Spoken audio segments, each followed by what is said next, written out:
Okay, dependency.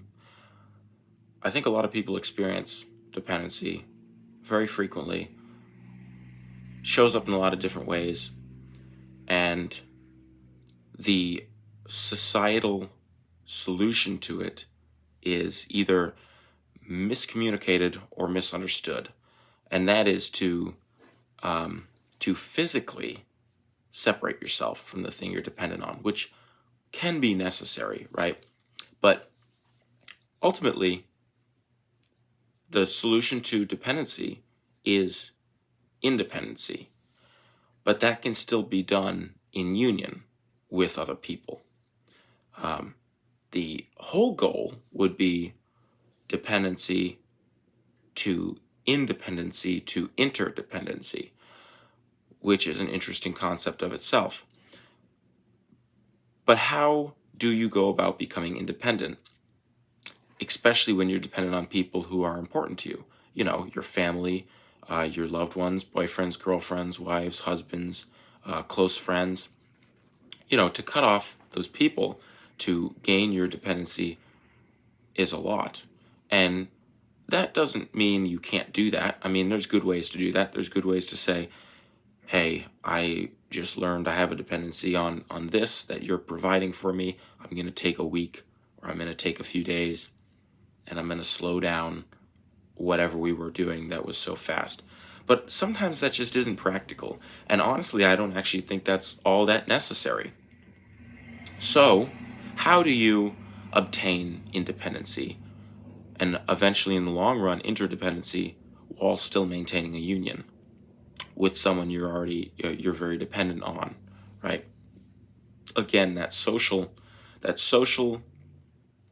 message tends to come across as you're going to have to learn to become independent before you can have A, B, C, or D, right? You're just going to have to break up and become an independent person and then go back to relationships, or you're going to have to take space from that person, you know. But like I said, that's not always practical. Sometimes that's your family that you're dependent on. Sometimes that's your children that you're dependent on as a parent, whatever. So how do you do that, right? The answer lies in learning how to recognize several things within yourself. The first is your own power, right? I call it personal power, but you can call it whatever you find necessary, right? But that first one is recognizing that you have power in this situation, because a lot of times dependency is a giving up of the power. It's requesting someone else to do something, or expecting someone else to do something, right? And basically giving the control over to someone else, giving the power over to someone else, and being dependent on their actions, their course, their direction, their, you know, whatever, their dynamic. So it starts with recognizing you have power, and it proceeds to recognizing on top of that power you have choice. You have the ability to choose. You have the ability to set boundaries. So those are the three subcategories of something much larger, right? So power, choice, and boundaries, right? And those fall under basically a belief that you will have to kind of force yourself into creating and have some faith in, that you can get there and that it's possible. And that's a belief that you're sovereign. You are yourself, right? You don't need the other person. You can survive without the other person. And that you are whole without the other person, right? And that's often the hardest part, is recognizing your own value, your own worth apart from the other person, right? But you can actually do that mentally without physically doing that. Like I said in the beginning, sometimes it is necessary to have that physical break to help solidify that, to help really reaffirm and show you physically what that looks like, that sovereignty, that wholeness of self by yourself. But ultimately, because the dependency to begin with is in most ways mental, you can actually dissolve the dependency mentally, right? You can still maintain the unity, and I'm trying to be very careful with the words I use here, right? I say unity and not connection because dependency often feels like connection, but really it's mutilated. It's not a whole connect. It's not a wholesome connection. So I say unity because you can still maintain the relationship while dissolving the dependency, and that's through a sense of self. That's through a sense of sovereignty. That's through a sense of wholeness and completeness that you previously weren't acknowledging, right? And that wholeness and completeness really is broken down to those baby steps of acknowledging that boundaries need to exist and creating them, acknowledging that you have choice, and acknowledging that you have power over yourself, right? Not others, right? Your power lies internally. And so do your choices, right? Because when we try to control others and partake of using our power to affect others or others' power to affect us, that's where the dependency comes in. That's where we're focusing on externals, and that's where things get ugly and painful, and suffering occurs. So it comes with this mental sense of sovereignty, right? And an understanding that, and this is tough. This is very tough. I say that from experience. You know, when you're just starting this out, you're going to be like, I don't believe my value comes from inside. I don't feel like my value comes from inside.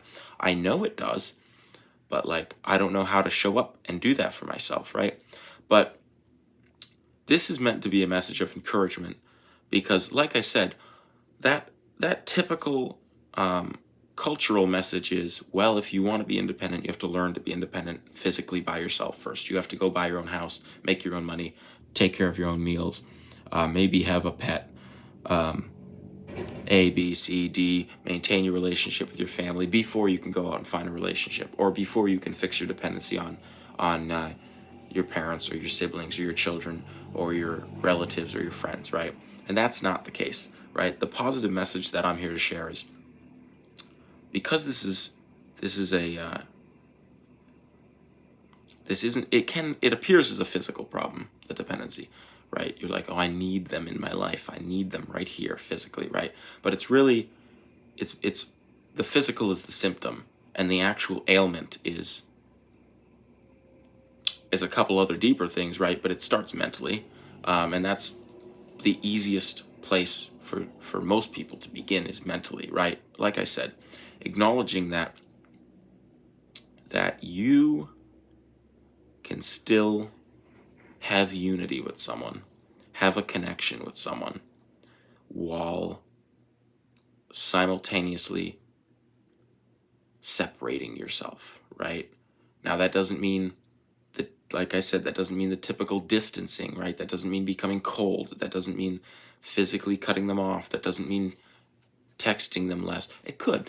You might have to do some of those physical practices for your sake, right? In which case I would say you need to communicate that. But really it's not so much that, it's more so the mental construction of your own sovereignty, separating them, saying, that's their reaction, I have my own reaction. That's their choice, I have my own choice I can make. In a loving way, right? This isn't meant, like I said, to be cold or rude or motivated by resentment or something, right? This is simply an acknowledgement that you have some growth to do, and that you're excited to grow, and that it's also important to you to maintain that relationship dynamic while growing, right? And so how does that, like I said, how does that look? That's you acknowledging, while keeping all the similarities and the things you have in common and the beautiful construction of that relationship dynamic, whatever it is, it's you acknowledging that Their choices are their choices. Your choices are your choices. Their beliefs are their beliefs. Your beliefs are your beliefs. They have boundaries. You have boundaries. They have power over their actions. You have power over your actions. You have power over your thoughts. You have power over your beliefs. It really brings the control over yourself, the control over things you can control back onto yourself, right? Right? You're not trying to control external things. You're trying to only control what you can control and what you were meant to control, which is yourself. And again, that comes down to your thoughts, your choices, recognizing you have choice,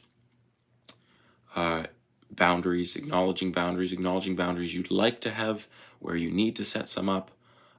Maybe that is something physical, like I said. Maybe you need to have more boundaries with texting. Maybe your dependency is you just nonstop text them, right? And so that'd be a good place to set a physical boundary where you're gonna only text them 5 times a day, or only text them, you're gonna text them shorter messages, or you're only gonna text them one message at a time, whatever, right? That would be an example.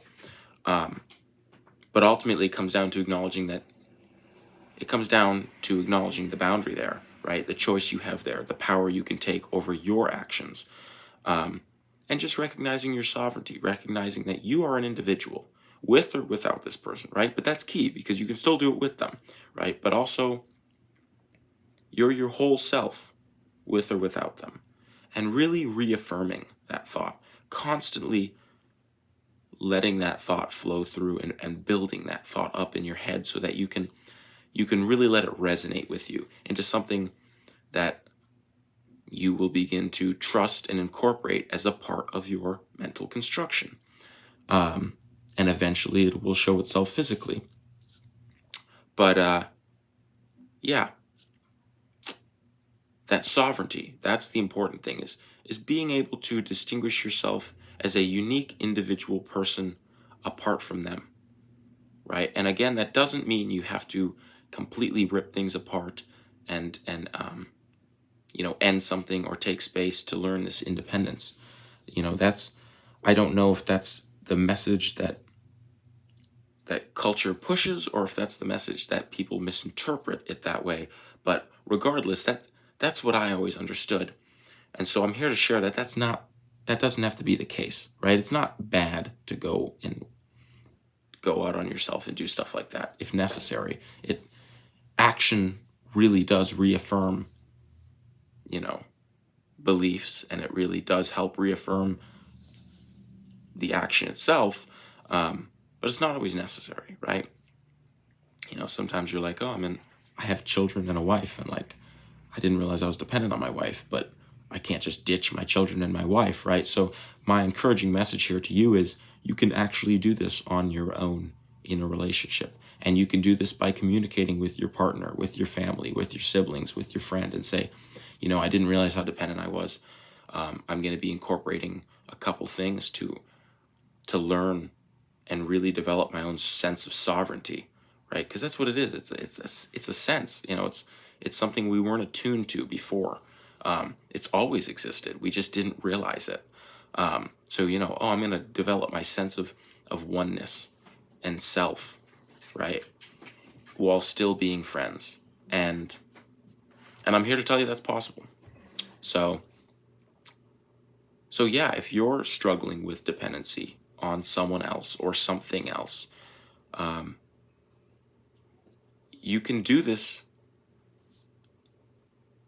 in a connected manner, right? But it starts with building that sense of self and really focusing on that sense of self and setting up those boundaries, recognizing that you have choice, taking control of things that are pertaining to you. You're allowed to have your own beliefs, and you're allowed to express who you see yourself as, regardless of the other person, right? Because they're allowed to express their beliefs, you're allowed to express your beliefs. That can be a really hard pill to swallow, because it can be very scary to do that a lot of times. It can be very scary to say, hey, I don't agree with you there. This is the way I see it. Or this thing you do, it's not something I like doing. So yeah. sovereignty, sense of self, independency. Those are all things that you can work on right where you're at in your life, wherever that is. But it's something you can do, and it's not always something you need to physically create a break for. Peace.